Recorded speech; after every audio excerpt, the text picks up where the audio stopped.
اچھا ہم سب شادی کی بات ہوئی تو ایک سوال، سماجی سوال اکثر پیش آتا ہے، وہ یہ کہ ہمارے ہاں شادی کے لیے جو طریقہ کار ہے، شادی کو انیشیٹ کرنے کے لیے، وہ یہ ہے کہ لڑکے والے لڑکی کے گھر میں جاتے ہیں، لڑکی تیار ہو کے بن سور کے ایک ماڈل بن کے چائے پیش کرنے آتی ہے واک کر کے، اور پھر کھانا کھایا جاتا ہے، اور پھر جانے کے بعد ایک پیغام بھیجا جاتا ہے کہ جی اب ہمیں آپ کی بچی پسند نہیں آئی، اور بچی کو یہ بتایا جاتا ہے کہ پرسوں پھر تیار ہونا، ایک نیا بندہ تمہیں دیکھنے آئے گا۔ تو جب اس طریقے سے شادی انیشیٹ ہوگی تو اس میں بچی کی پرسنالٹی یا اس کی پسند ناپسند اس میں دیکھا ہی جا رہا ہوتا ہے کہ دانت کیسے ہیں، بال کیسے ہیں، آنکھیں کیسی، چال کیسی، کپڑے کیسے، ذوق کیسا، چائے کیسی بنائی ہے۔ تو اس کا نتیجہ پھر کیا نکلے گا عملی زندگی میں؟ وہ شخصیت تو ہوگی نہیں، وہ تو غلامی کی حیثیت میں آئے۔ مجھے تو ہمیشہ اس روایت سے بڑی کراہت رہی ہے، اس کو کسی حال میں بھی قائم نہیں رہنا چاہیے۔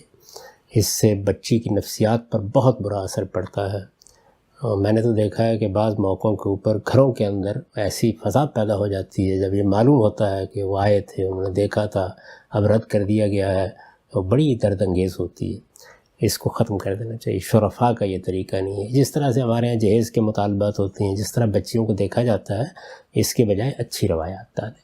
یعنی آپ کسی کے یہاں شادی کرنا چاہتے ہیں، کسی تقریب میں دیکھ لیں، آپ اس کا احساس دلائے بغیر کوئی ملاقات کر لیں، بات کر لیں، اور اس کے بعد خاموشی کے ساتھ اپنی پہلے رائے قائم کریں۔ اگر وہ مثبت ہو تو بتا دیں، لیکن اس طرح سے جانا، اس طرح سے جا کے رد کرنا، یا اس طرح کا اہتمام کر کے پھر اس کے بعد جواب دینا، میں تو اس کو بڑی ناشائستہ چیز سمجھتا ہوں۔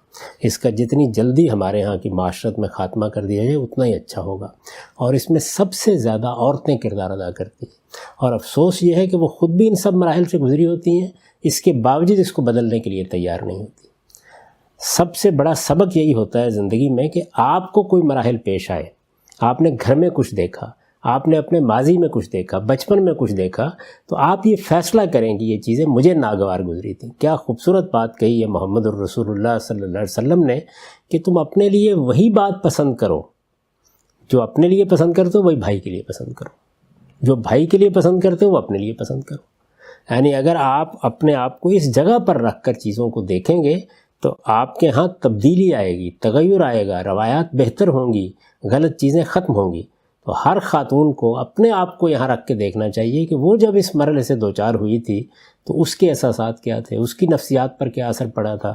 تو اب کم سے کم وہ آگے بچیوں کے لیے اس کو تبدیل کرے، اور اس کے شائستہ مہذب طریقے، غیر محسوس طریقے اختیار کیے جائیں۔ اور یہ کوئی مشکل نہیں رہ گیا اب تو صورتحال یہ ہے کہ ہمارے ہاں معاشرت میں بھی بڑی تبدیلیاں آ گئی ہیں۔ کہیں خواتین کسی پچھلی کوٹھڑی میں بند کر کے نہیں رکھی جاتی، آپ کہیں بھی ان کو دیکھ سکتے ہیں، مل سکتے ہیں، بات کر سکتے ہیں، غیر محسوس طریقے سے، کسی سہیلی کے ہاں، کسی دوست کے ہاں، کسی عزیز کے ہاں، کہیں چائے پہ بات ہو گئی، کہیں مدعو کر لیا، کسی تقریب میں دیکھ لیا۔ تو یہ طریقے ہوتے ہیں جو شائستہ اور مہذب لوگ اس طرح کے معاملات میں اختیار کرتے ہیں۔